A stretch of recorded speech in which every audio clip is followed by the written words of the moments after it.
the product promotion. Now, these are different ways on how to advertise your product or service to the public or consumers. Now, if you remember our steps or areas in marketing, it involved 4 steps: the product, promotion, price, and of course, the place. So, dito tayo sa promotion.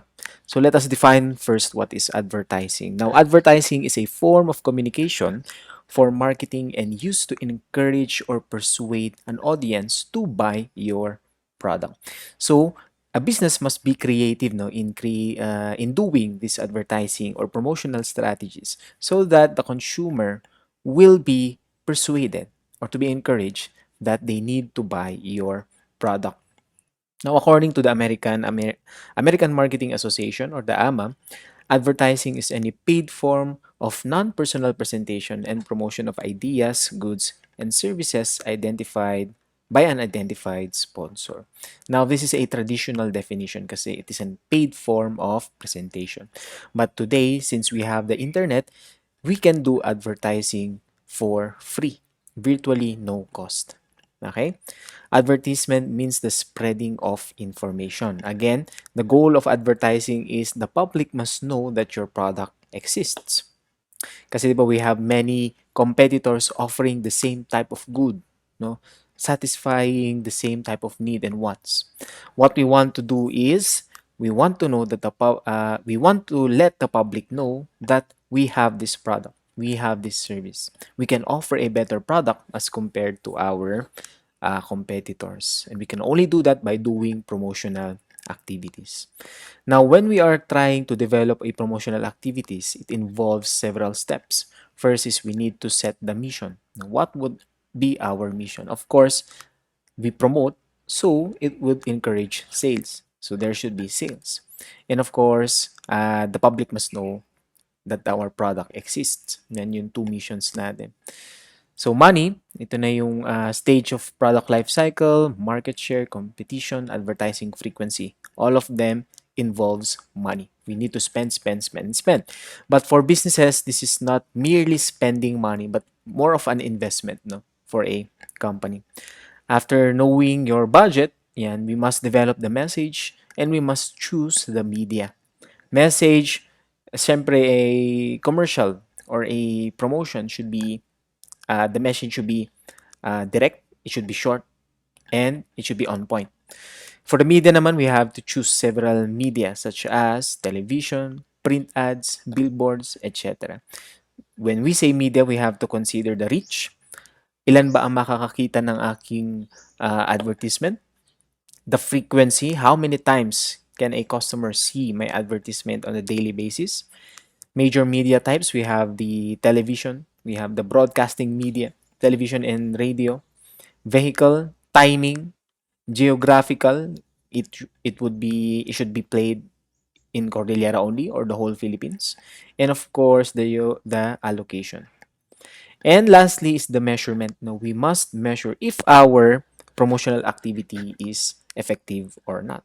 Syempre, it should be the end result should be I mean sales. Diba? Yun naman ang goal natin is to increase the sales. And by doing that, we need to understand the marketing communication mix kasi we have several ways on how to promote the product. Diba? Traditionally, we only know yung advertisement. Ayan. Or we give discounts. Ayan. But we have different promotional activities exists. No? Ito yung tinatawag natin na marketing communications mix. These are several strategies we can use for our business to encourage sales. Ayan. So we have, i-explain natin to one by one. Starting with advertising, yan, yun explain natin kanina. It is only one form of promotional activity. Okay? It is the most effective and reliable way of grabbing and reaching companies' customer attention. Okay? So, punta tayo dito sa types of advertising medium. Ang very popular natin na type of advertising is your broadcast media. Okay? We can now choose yung medium natin which is television, radio, or cinema. Di ba? We always see commercials being played, especially pag gabi. Di ba? Prime time. Nanonood tayo siguro ng probinsyano. Laging may commercial. Okay? Advantage of advertising through broadcast media is it can be repeated paulit-ulit, di ba? To the point that we can remember it instantly, no?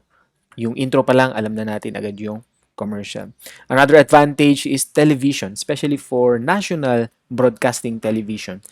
The audience could be for the whole Philippines. So, buong Pilipinas po ang makakita ng inyong advertisement. And of course, for television, di ba, we can now take advantage of the senses, which means pwede nating makita yung eyes, yung sight, yung sound, and even motion, no? Which makes our advertising more effective. Tingnan natin itong picture na to. Do you still remember this advertisement na to? Hanggat saan aabot ang 20 pesos mo. Anong product to? Yan. It's the Cornetto ice cream. Di ba? We can now remember. Disadvantage, of course, it is very, very expensive. And for a national medium or national broadcasting media, you have to spend really millions. No? Advertisers need to have several television placements and the timing should be perfect. Kasi once na your commercial, let's say, is pinalabas ng alas 12 ng gabi, it is not effective kasi tulog na lahat ng tao. That's why yung slots for prime time, napakamahal. Mas mahal siya as compared to other time slots na during the day. Ayan. The advertised product has temporary or fleeting exposure, which means that sa sobrang dami ng commercial na piniplay, do we have a guarantee na yung ating commercial can still be remembered by the consumers? That is the disadvantage. Yeah. So aside from broadcast media, we have the print media. Ito yung pinagawa ko sa inyo as one of your projects, one of two projects ngayong finals. Di ba? Print media and yung broadcast media, yung commercial nyo. Print media naman, magpiprint tayo. Simple as it. As is. Advantage is it can be read for a longer period kasi you have now the print ad mismo. So, hawak-hawak mo na siya. Hindi kumpara nung broadcast media na 30 seconds, the commercial is gone. It is a lot cheaper as compared to broadcast advertisement.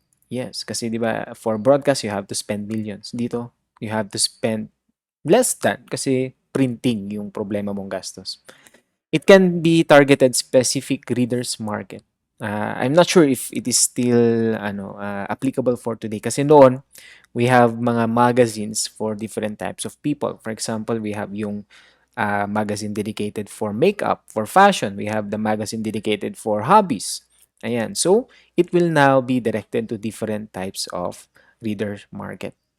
Disadvantage naman to short lifespan. When we say short lifespan, after basahin nung consumer, tatapon na niya or hindi na niya babasahin ulit. Nandun lang yung validity nung yung advertisement. Printer production, poor quality, especially if you want to advertise using newspaper. Di ba? Ang newspaper is black and white. So, it may not represent yung commercial mo, ay yung advertisement mo well without colors. And now, it is very applicable. Konti na lang po ang nagbabasa. That's why it is a few and limited audience. No? Ayan. Disadvantage of print media. Another type of broadcasting advertisement is outdoor advertisement. Ito yung nakikita nating naka-billboard kung saan-saan or posters. Okay? We can see on highways or roads or dun sa mga buildings, di ba? Nakita natin sa Baguio, ang dami nang nakalagay na billboards. Advantage, strategically located. Usually, ang pwesto ng outdoor advertisement is kitang-kita sa road. Diba? That's why when you are driving, nakikita mo agad yung mga billboards. It has high visual impact because of the size and aesthetic value. It is human nature. Pag may nakita tayong malaki, it really grabs our attention. And it is relatively low in cost. Ayan. Especially now na ang pag-print po sa tarpaulin is very, very cheap. Disadvantage naman, it is more on visual and limiting creativity. Kasi one picture, dapat you have to convey your message agad-agad dun. It fights for motorist attention vis-a-vis other billboards ads due to its size and illustration. So, ang maganda example nito, pagpunta nyo sa Manila, palakihan na po ng billboard. And usually, the smaller billboard will lose. Hindi makukuha yung kanyang attention. Diba? The bigger, the better, sabi nga nila. And last, it may cause accidents on roads, no? Especially during heavy rains, typhoons, because of its huge size. No? There are some billboards na very distracting. For example, meron yung mga, let's say, may babae na almost half naked, nilalagay mo dun sa billboard mo. 'Di ba? Usually, it will cause accident. Or sometimes, during mga heavy rains or typhoon, since of the size of the billboard, medyo dangerous siya, hahanginin or baka matumba yung billboard. Ayan. So those are types of advertising, no, mediums. So let us go to the next marketing communication mix that we can use. Very popular, ito sales promotion, a reliable tool adopted by all businesses. And I'm sure once you put up your business, you will do this. So sales promotion includes yung premiums, contests, samples, displays, incentives or discounts, or even demonstration. Diba? It attracts the attention of customers and making strong purchase incentives. Kasi sasabihin nila, sayang if I will not make use of the discount. For example, SM, meron siyang 3-day sales up to 70% off. Kagandahan nito, it is highly psychological. Sometimes we are buying things that we do not need because of the discount. Ayan. Ano pa ba yung mga type na sales promotion? Meron tayo yung mga buy one, take one, or yung sticker pads, or yung siguro pumunta na kayo sa isang restaurant na nag-offer nung loyalty card. For example, 10 times kang nag-order dito, you will be having a free meal dun sa 10th mo na order. Ayan. And we have some coupons din na binibigay sa atin pag naglalakad tayo sa session. Yan yung mga tipid meals, sabi nga nila. So if you show this coupon no, sa establishment, you will be having a discount. So these are types of sales promotion. And of course, for sales promotion, ang technique dito, to be effective, it should be only for a short period of time. Okay? Kasi wala pong discount forever. It should be for a short period of time. Yan. Kaya, ang sabi dito is a quick response and used to accelerate short-term sales. No? It is not for a long-term.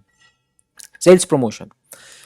Another type of marketing communication mix, we have the public relations or publicity. Ayan, or your PR, your public relations. This is building long-term public awareness through communicating regularly with companies' various target market.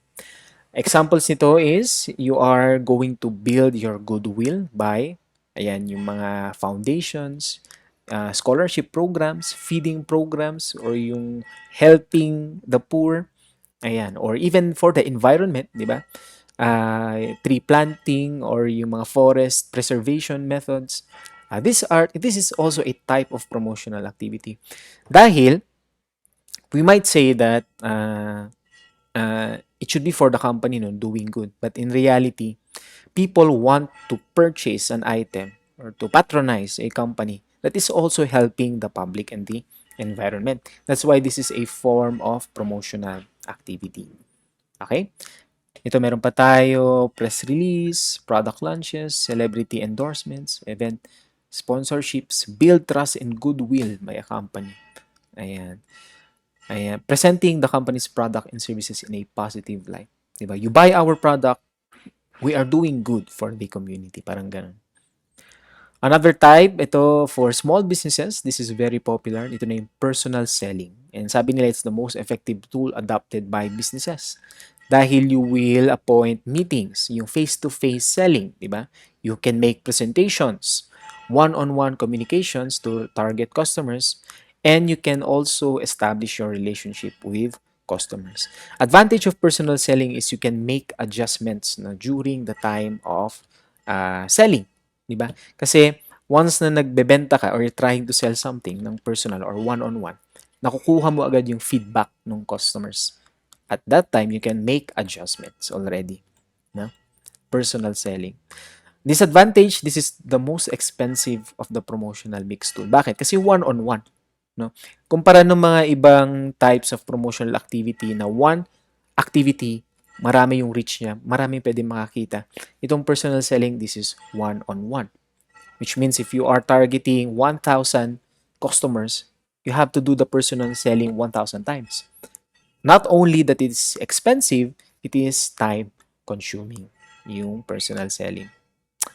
Okay, another type of promotional mix, we have the direct marketing or interactive marketing. Consider the mixture of sales, promotion, and personal selling. Okay?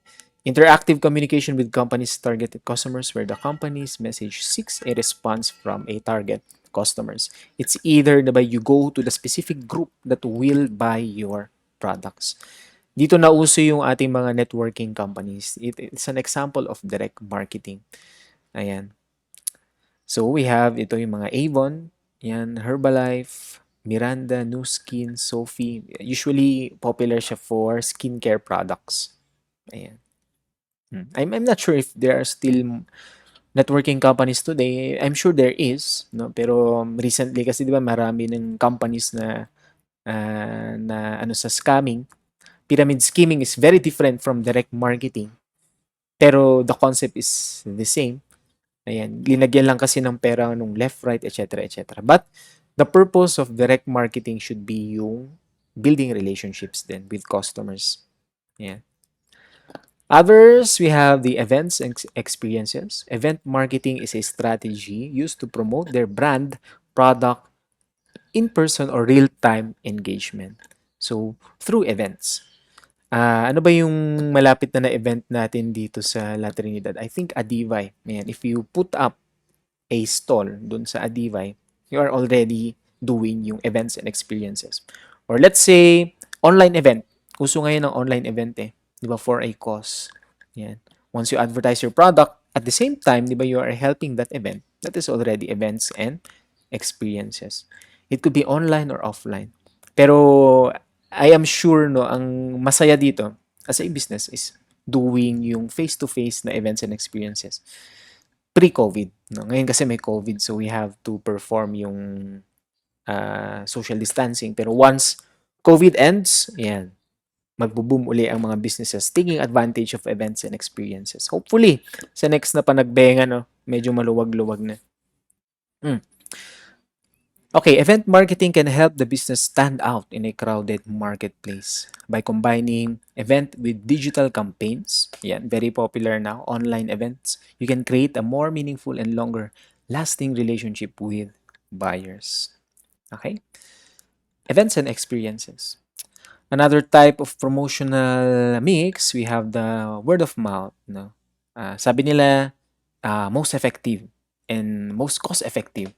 But ang problema sa word of mouth is we cannot control, no? What we can do for word of mouth kasi is we do our best to provide the best product. So word of mouth can happen. And word of mouth can also be a double-sided dagger, sabi nga nila. Kasi if our product or service is pangit, yun ang ikakalat nilang message, no? Word of mouth marketing is when a consumer interest in a company product is reflected in their dialogues, yung mga informal na pag-uusap ng mga tao-tao. This is free advertising, no, by customer experience. So what we are really trying to protect here is the customer must be satisfied with our product or service. Okay? Mm. And that's it, no? That's the activities we can do from the promotional marketing mix, marketing communication mix. So I really hope you have applied, no, these concepts in your two projects. No? By the way, ang deadline pa natin, pawalala ko lang, is still December 10. So you still have time to improve your video commercial. And that's it. Again, you need to comment your name at the chat box.